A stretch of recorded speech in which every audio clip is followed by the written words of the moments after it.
tout le monde, j'espère que vous allez bien. Ça me fait très bizarre qu'on soit aussi proches. Je crois qu'on n'a jamais été aussi proches sur YouTube en 8 ans. D'ailleurs, on a fêté les 8 ans de la chaîne le 28 décembre, donc trop contente, genre vraiment, enfin c'est incroyable que je sois encore là déjà et que ça soit devenu mon métier. Je sais pas s'il y en a, n'hésitez pas à me dire s'il y en a qui étaient là genre il y a 8 ans littéralement et que j'avais écrit sur Twitter ça y est je lance ma chaîne YouTube et tout, enfin incroyable. Bref, n'hésitez pas à me dire si vous faites partie de ces personnes là. Dans tous les cas, aujourd'hui on se retrouve pour un petit contenu un petit peu filmé à l'arrache. Comme vous pouvez voir, ma frange c'est une catastrophe, genre vraiment déjà je suis pleine de psoriasis parce que je stresse, parce que il y a du changement dans ma vie donc ça me fait stresser, et puis même tous les hivers je stresse, donc je suis pleine d'eczéma et de psoriasis, c'est un enfer. Puis là ma frange, je vous avoue que mes cheveux sont sales, donc enfin bref, on est aujourd'hui sur une vidéo absolument pas sophisticated. On est là pour parler parce que j'ai des petites choses à dire. Attention, gros disclaimer, je ne suis pas une professionnelle de la santé, je ne suis pas médecin, je ne suis pas diplômée, je n'ai pas de compétences, de qualifications dans ce domaine-là, donc tout ce que je vais dire ne concerne que moi et mon expérience et ce que je pense. C'est des petites portes à ouvrir et à se dire ouais en fait pourquoi pas penser comme ça, pourquoi pas aller dans cette direction, mais en aucun cas je ne vous oblige à penser comme moi, absolument pas. Juste on enfonce des portes ouvertes, on va dire ça comme ça. Alors comme vous le savez, je suis atteinte d'endométriose, je l'ai su depuis mon plus jeune âge parce que j'ai toujours eu très mal au ventre. Quand je dis très mal, c'est pas genre très mal, c'est abominablement mal, genre au point d'appeler les urgences tellement c'est un enfer, au point de vomir, au point de même pas savoir dans quelle position se mettre tellement ça fait mal, genre il y a aucune position qui soulage cette douleur, c'est vraiment horrible genre. Donc voilà, donc les douleurs horribles ainsi que des règles vraiment hémorragiques. Une fois j'ai dit ça à un médecin qui n'était pas mon médecin, il m'a dit non mais les règles hémorragiques ça n'existe pas, c'est un terme qui n'existe pas pour les règles et tout. Je m'en tape, moi c'est vraiment des règles hémorragiques, genre on dirait que je fais une hémorragie interne, genre vraiment, mais qui sort par l'externe quoi du coup, mais c'est incroyable. Et puis je vous passe les détails des caillots et tout, mais c'est... Waouh, c'est terrifiant, genre vraiment c'est terrifiant comme scène. Donc voilà un petit peu mon parcours. Je pense que c'était en 2018 ou 2019, j'ai réussi à obtenir un IRM. Donc si vous ne le savez pas, l'IRM c'est le dépistage que vous devez passer pour savoir si vous avez de l'endométriose ou pas. Puisqu'en fait souvent les personnes qui font des échographies ne sont pas assez bien qualifiées pour détecter une endométriose. Je sais que c'est possible de la détecter à l'échographie, mais très souvent les professionnels de santé ne sont pas assez bien qualifiés, enfin ils sont très rares en tout cas en France à savoir la détecter à l'échographie. Je sais qu'il y a des centres où il y a vraiment tous les professionnels de l'endométriose regroupés, n'hésitez pas à les chercher, mais en France il y en a. Dans tous les cas, moi je suis dans le nord et il n'y a pas de... Enfin j'ai pas entendu parler de maison de l'endométriose, ou en tout cas chez moi il n'y a pas de centre spécialisé, donc depuis mon plus jeune âge j'ai toujours fait des échographies où je n'avais rien, et à chaque fois c'était la douche froide quand on me disait le résultat, puisque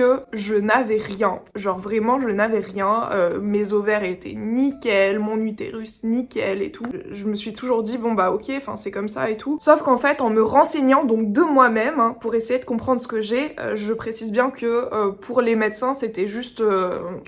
on ne sait pas ce que c'est, on ne sait pas ce que vous avez madame, on ne sait pas pourquoi vous avez ces douleurs et tout. De moi-même, j'ai dû me renseigner, aller sur des forums, aller sur des groupes Facebook spécialisés, aller sur Twitter aussi où j'ai eu de très bonnes réponses pour savoir que l'IRM était nécessaire, enfin était en tout cas complémentaire de l'échographie, d'accord? Donc j'ai dû exiger un IRM parce que en fait on ne m'en donnait pas. Pour les professionnels de santé que je côtoyais, ça n'était pas nécessaire de faire un IRM étant donné qu'il n'y avait rien à l'écho. Je sais pas si vous vous rendez compte déjà de devoir exiger, de devoir faire toutes les recherches, enfin je sais pas en fait. Quand t'as un patient, t'essayes de tout faire pour lui et de... Enfin, je jette la pierre sur personne, mais genre...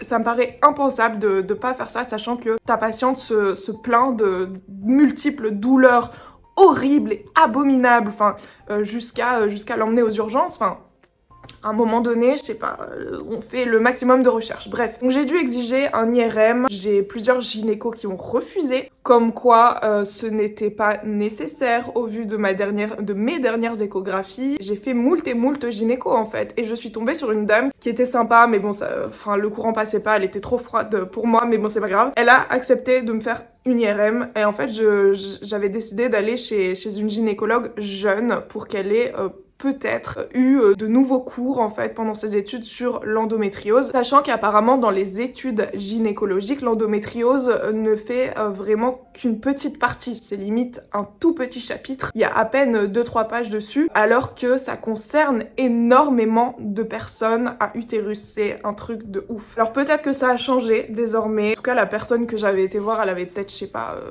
28-30 ans, en tout cas elle a accepté de me prescrire un IRM et là j'étais trop contente parce que je me suis dit on va enfin savoir ce que j'ai et tout, c'est trop cool. Bref. Donc j'avais fait mon IRM, je vous avais fait le compte rendu que je vous mettrai dans le petit i, j'avais fait une vidéo, il me semble que c'était en 2019, 2020. Voire même avant, c'était il y a longtemps quand même. Donc bref, je vous avais fait un petit compte rendu et tout. Il se trouve que on m'avait bien décelé un endométriome sur l'ovaire droit et le taurus, si je me souviens bien, je sais toujours pas ce que c'est, enfin c'est près de l'utérus. En tous les cas, j'avais 2 petits endométriomes. Ok, je suis quand même revenue soulagée de tout ça, puisque même si il n'y a pas de traitement pour l'endométriose, à part la pilule en continu, je vous en ai déjà parlé, la pilule en continu, il y a très longtemps, puisque je l'ai prise pendant 5 ans. C'est une pilule pour moi qui est dangereuse, qui est toxique à long terme, parce qu'elle favorise les risques de cancer du sein de 40%. Alors déjà que en tant que personne à poitrine, on est déjà exposé un petit peu plus au cancer du sein. Je pouvais pas me permettre étant donné que ma mère et ma grand-mère ont eu le cancer du sein. Merde.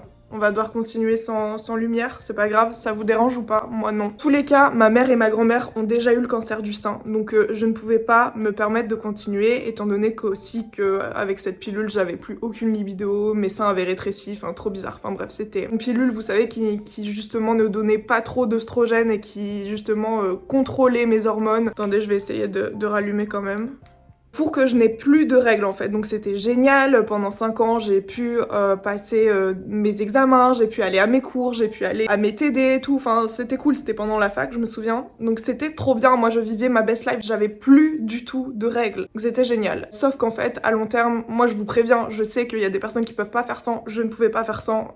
Mais finalement, je choisis de faire sans parce que je tiens quand même plus à ma santé sur le long terme. Pour les règles, c'est toujours un enfer. Enfin bref, c'est un autre débat. Je vous conseille d'aller voir ma vidéo sur la...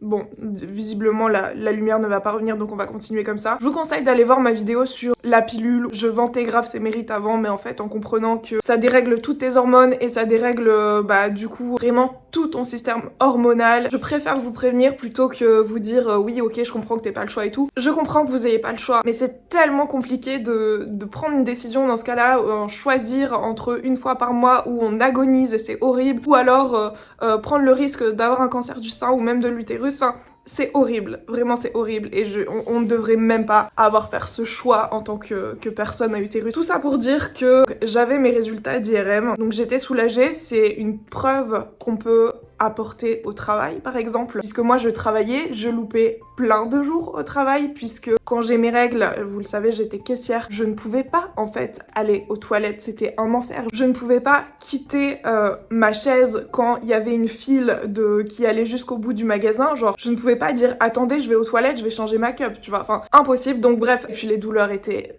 extrême, j'ai déjà été au travail en ayant mes règles, en me forçant justement, et où j'ai fait un malaise en fait, j'ai fait un malaise en caisse et c'était l'enfer, tellement les douleurs étaient fortes. Bref, du coup je disais, même si il n'y a pas de traitement pour l'endométriose, avoir un diagnostic c'est quand même hyper révélateur pour nous, puisqu'on se dit je ne suis pas fou ou folle, je savais que j'avais quelque chose qui n'allait pas à l'intérieur, de toute façon vous le sentez en fait quand il y a quelque chose qui va pas, qui n'est pas normal. Et c'est vrai qu'on le sait pas forcément au début, puisque moi à l'époque en fait on n'en parlait pas beaucoup avec mes copines, juste je voyais qu'elles se changeaient, par exemple au collège mes copines elles se changeaient je sais pas moi 1 à 2 fois par jour, moi c'était vraiment à chaque récré, à tous les cours, et encore je mettais du sang sur les chaises de mon collège, genre un enfer, genre vraiment horrible. Donc je ne savais pas forcément que ce n'était pas normal d'avoir autant de douleurs et d'avoir des douleurs en règle générale, et que ce soit aussi abondant en fait. C'est pour ça que c'est trop important d'en parler. Très souvent on me dit ouais tu parles tout le temps de tes règles et tout, mais c'est trop important d'en parler. Moi si je peux prévenir juste une nouvelle personne qui arrive sur mon Insta, je sais que sur Insta je fais toujours des stories quand j'ai mes règles pour me plaindre et tout, mais ça me fait du bien. Pour prévenir en fait que l'endométriose peut être là sans que forcément les médecins de la voient. Alors on va y venir, c'est justement tout le titre de cette vidéo, c'est tout le sujet. Je veux l'aborder même si c'est un sujet extrêmement délicat et extrêmement touchy puisque l'autodiagnostic, il faut pas en abuser, mais je considère que quand on pense qu'on a un problème et que on doit faire les recherches nécessaires, qu'on ne se trouve pas dans la norme, entre gros guillemets, c'est quand même à prendre en compte. Et je vais vous expliquer pourquoi, notamment dans le cas de l'endométriose. Attention, je parle d'autodiagnostic uniquement dans le cas de l'endométriose, je ne suis pas assez qualifiée pour parler d'autres généralités, on va dire. Dans le cas de l'endométriose, pour moi, à partir du moment où vous avez beaucoup trop mal, où vous souffrez. Moi, combien de fois dans mes DM, je vois des personnes qui me disent « Chloé, moi je comprends pas, j'ai passé l'IRM, j'ai fait les échographies, j'ai tout fait, j'ai des douleurs énormes, j'ai un flux extrêmement abondant, j'ai des douleurs pendant les rapports, même sans les rapports, pendant l'ovulation, j'ai tout le temps mal, mais il n'y a rien à l'IRM, ni à l'échographie. » Le problème avec l'endométriose, c'est qu'il est possible qu'on ne la découvre uniquement en faisant une cœlioscopie. Et une cœlioscopie, il faut ouvrir le ventre et voir ce qu'il y a à l'intérieur. Et il y a pas mal de personnes à qui c'est arrivé. Je pense par exemple à ma collègue Clemity Jane, qui a fait un parcours PMA pour avoir son bébé d'amour, qui s'appelle Adam d'ailleurs, trop mignon et tout. Et en fait, elle a découvert qu'elle avait de l'endométriose uniquement parce que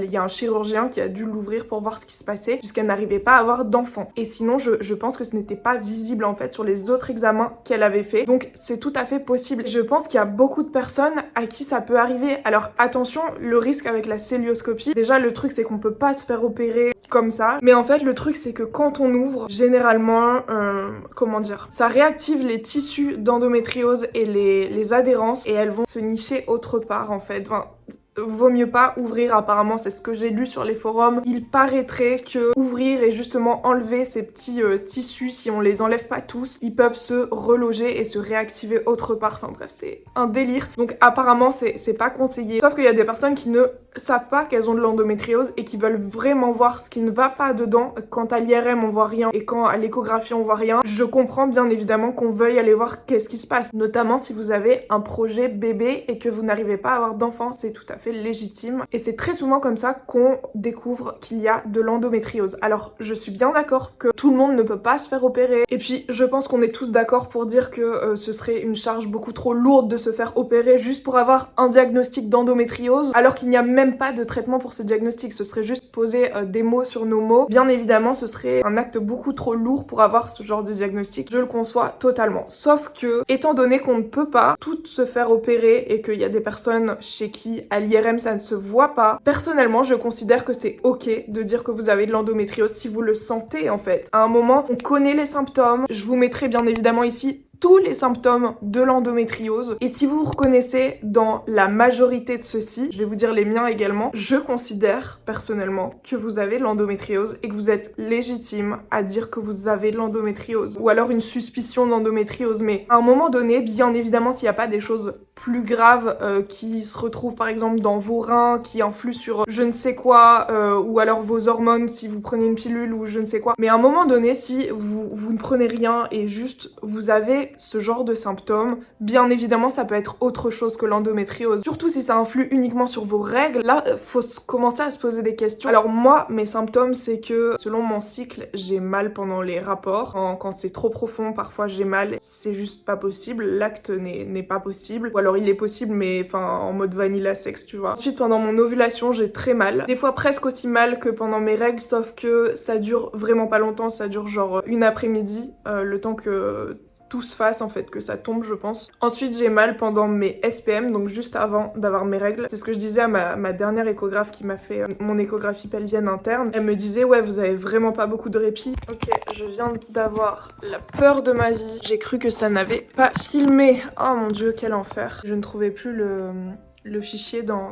mes photos. Enfin bref. C'est bon, tout a été enregistré. Heureusement, j'ai eu trop peur. Ça faisait 20 minutes que je filmais, enfin bref. Je sais plus ce que je disais du coup. Ah oui, c'est ce que je disais du coup, avec mon échographe, il n'y a pas beaucoup de moments où je suis tranquille, c'est vraiment horrible. Il doit y avoir, je sais pas, à peine 10 jours dans le mois où je suis tranquille, tu vois. Et surtout pendant mes règles, c'est vraiment un enfer mes règles, genre enfin... Je redoute ce moment à chaque fois, mais je me dis c'est soit ça, soit la pilule, ou clairement j'étais une grand-mère sous pilule. Genre j'étais une grand-mère, libido zéro. Mes seins qui rétrécissaient, je reconnaissais même plus mon corps. Et puis le fait que aussi sous pilule, j'avais tout le temps de nouveaux nodules au sein. Donc voilà, écoutez, je voulais juste apporter ma petite pierre à l'édifice. Je sais pas trop comment vous allez prendre cette vidéo, mais je me dis que c'est nécessaire pour moi. Enfin, j'en ai déjà parlé sur Instagram et vous étiez vachement réactifs à me dire oui, bah c'est vrai que moi je considère que j'ai de l'endométriose, même si on voit rien à l'IRM, on voit rien aux échographies. Pour moi, vous êtes légitime en fait, et vous êtes endo girl tout autant que je le suis. Surtout qu'il peut y avoir tellement de facteurs par rapport au fait qu'on ne voit pas à l'IRM, surtout le fait de savoir à quel moment de votre cycle vous faites l'IRM. Je sais que si vous le faites pendant vos règles, ou alors pendant votre ovulation, ou alors pendant votre cycle en général, ça peut influer sur le fait qu'on voit ou non mieux les endométriomes. Donc les adhérences ne sont pas forcément visibles selon la période de votre cycle en fait. Donc c'est hyper complexe. Je conçois bien qu'on puisse pas faire des IRM tout le temps, genre, enfin, c'est pas possible. Il y a un truc en plus quand même qu'on a repéré pendant ma dernière échographie. J'étais tombée sur une échographe vraiment hyper qualifiée et très gentille, déjà qui me prévenait de chaque geste qu'elle allait faire, qui me demandait mon consentement, qui me demandait à chaque fois si ça va, elle me disait bon j'y vais, respirer et tout. Enfin, trop gentille, je suis jamais tombée sur ce genre de personne, du coup j'ai bien retenu son nom, je vais demander à ce que ce soit elle qui prenne en charge mon dossier, je pense, parce que vraiment adorable, et elle m'a décelé quand même un endomètre un petit peu trop épais, sachant que pour les échographies, le mieux c'est de faire l'examen juste avant vos règles, comme ça on voit bien ce qui se prépare. Par contre, vous ne pouvez pas faire l'examen pendant vos règles, ça je l'ai appris, je ne le savais pas, parce que le mois encore dernier j'avais appelé en disant est-ce que je peux quand même faire l'examen avec mes règles, elle m'a dit non, donc on a dû redécaler, enfin bref. Donc si vous avez des règles à peu près régulières, moi je sais que c'est mon cas, j'ai des règles régulières, c'est une grande chance que j'ai avec l'endométriose, mais je peux prédire quand est-ce que je vais les avoir, même si en ce moment elles sont quand même un petit peu à l'avance, c'est trop bizarre. Voilà,